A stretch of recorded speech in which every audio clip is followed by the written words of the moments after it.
Hi, girl, you got it. Hey. You got it, girl, you got it. slaves were brought into this country in 1619. Slavery was abolished in 1833.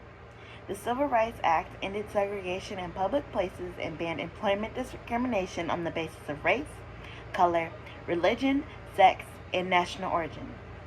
So how is it that my people are still fighting for our rights? The Cries of The Unheard videos uses the power of poetry from black poets and our allies to bring awareness to police brutality and discrimination in the black community. Do you remember your first time? I remember mine. I was 7 years old. Pretty young, right? But I can never forget about that night. My best friend was Puerto Rican, and I won't disclose her name because maybe we saw things differently that day. It was her 8th birthday party, and I was so excited. It wasn't often I got invited to parties. So we played games as people filed in, and then her 2 roughneck cousins showed up, much to my chagrin. They always made me feel uncomfortable, always made me feel like I was out of place. But I suppose that I would be good in this time and space. But then it was time for cake. All the kids shuffled to find a seat at the table, grab a plate. By and by, I slid next to another cousin, blushing because I was crushing at the time.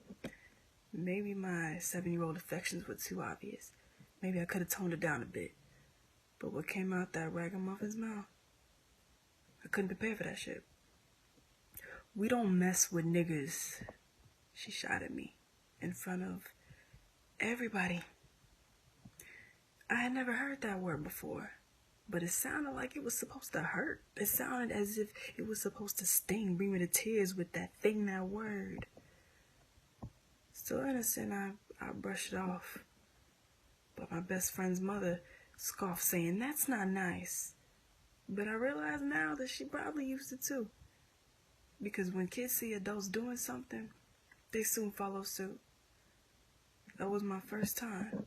The first time being disgraced because of my race. You remember yours? I bet you do. I bet you haven't forgotten about that moment. I bet it sticks to your soul like glue when you're finally old enough for them to put a label on you. You realize life ain't so sweet. I saw the innocence escape my brother's eyes as my parents had to explain to him why the police officer killed that man in Minneapolis in the street. He looked defeated, terrified to go outside out of fear the shots might fly. Don't want to end up another Tamir Rice. But I guess it's the price you gotta pay. Being black, the lack of complete innocence stacked against you. So I ask again, when was your first time? I know you remember yours, because I still remember mine. Hello everyone, my name is SD and I will be presenting a short little piece today. Land of the seen and home of the played. Children play in the same streets our brothers call their graves. I may be saved, but I'll be damned if I behave. We set the social standard, we paved the way, yet when it's applied to us, it's doubled down, stripped of human decency and given a new name. Murderer or police officer, thug over mental illness, school shooters taken in cuffs, black fathers taken in body bags, big trucks with Confederate flags, pulled up to because we sag. Not everyone is made for the front lines. But we live in a time where you can support from nearly any screen, but you decide what this movement means. But your silence will not go unseen. Because if there is beauty in knowledge, then ignorance is ugly.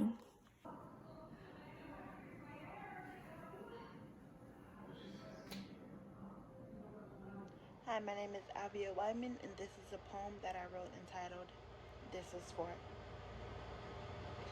This is for Trayvon Martin, the boy who just wanted to eat his Skittles and chug his Arizona. This is for Sandra Bland, a woman who just wanted to smoke her cigarettes.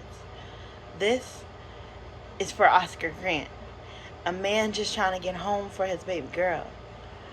This is for Tamir Rice, a boy just trying to be a kid and play cops and robbers. This is for Mike Brown, the boy who never got to go to college. This is for Laquan McDonald, the boy who didn't get to graduate from high school.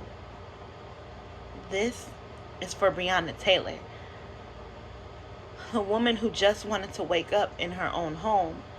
This is for all my black brothers and my black sisters who were robbed of living because of the color of their skin. For an eye makes the whole world blind. But America's always had a vision problem. Constantly ignoring injustice, turning a blind eye to the slaughter of our people in the streets, but no more. The time is now. We fight not for revenge, but for retribution. To lift the boot of oppression up off our bodies. So I ask you, my brothers, my sisters, to continue fighting for all those the sun has set on Time earth. to listen to our voices. In the description box, there is a link to sign petitions.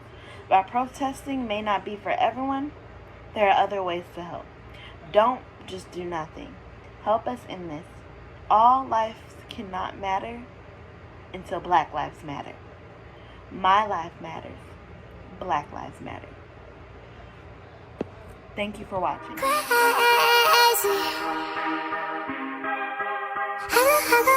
Hello.